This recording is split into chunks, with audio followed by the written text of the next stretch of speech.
Bonjour à tous et désolé pour le nez bouché, septembre, rentrée, je n'ai pas réussi à passer au travers des gouttes et à ne pas avoir de rhume de rentrée, donc je m'excuse d'avance.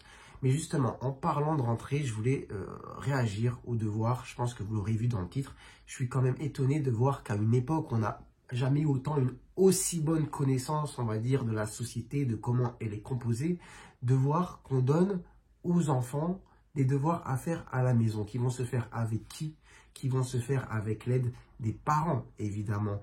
Or, on sait et on l'a jamais autant bien su, je pense, qu'à la maison, c'est très différent selon les familles. On va avoir des familles nombreuses, des familles avec un seul parent, des familles où on a des problèmes au sein de la maison, des problèmes de santé, des difficultés pour les parents au niveau du travail, avec parfois des parents qui rentrent très tard, qui sont fatigués, qui ont leurs soucis, ou qui n'ont pas forcément aussi le niveau pour aider les enfants par rapport à leurs devoirs scolaires. Et malgré ce fait, malgré le fait qu'on sait tout ça et que c'est une évidence, eh bien on continue à donner des devoirs à réaliser à la maison pour les petits, qui vont être d'ailleurs ces devoirs un marqueur qui va, dès le départ, dès l'école primaire, les orienter vers plus ou moins une réussite par rapport aux autres. Et d'emblée, on n'est même pas encore au collège, que ça y est, on commence, entre guillemets, à tracer des chemins. Aujourd'hui, c'est une aberration,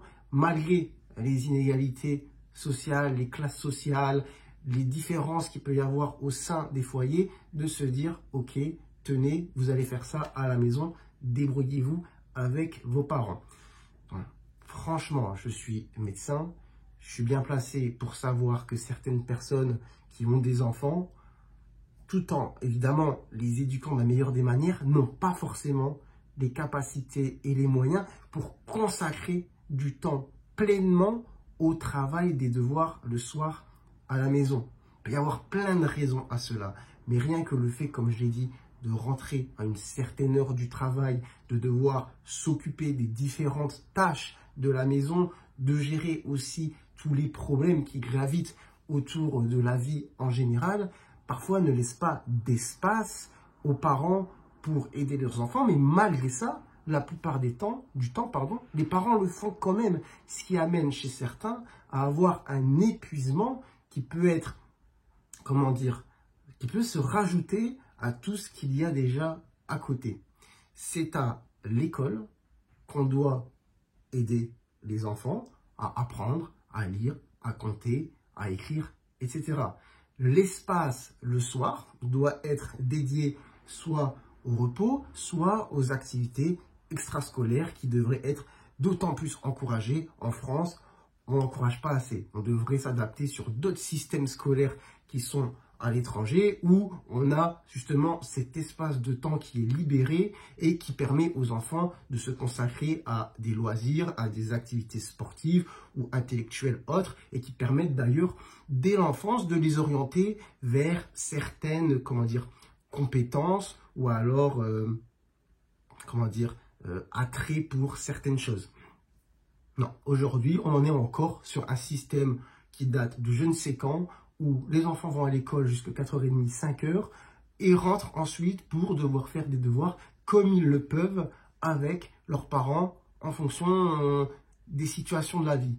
Et du coup, forcément, on a les familles où on a l'espace, où on a les capacités pour accompagner l'enfant à la maison et lui permettre de réussir au mieux. Et à côté de ça, on a les familles où ce n'est pas vraiment possible. Et du coup, forcément, après, ça se répercute sur les résultats à l'école. Et dès le départ, c'est parti. On maintient finalement les mêmes classes sociales. Je ne sais pas si c'est le bon mot, mais en tout cas, ceux qui ont réussi avant réussiront après via leurs enfants. Et inversement, dans les familles où c'est plus compliqué, ou pour les parents c'est plus difficile, eh ben, ça va être d'autant plus difficile aussi pour les enfants. Normalement, c'est à l'école de remédier à ce problème, de recréer l'égalité entre tous les enfants et de leur permettre de réussir de la même manière. Donc, c'est à l'école que ça doit se passer et on ne doit pas se décharger du travail de l'école à la maison en disant aux parents « débrouillez-vous ».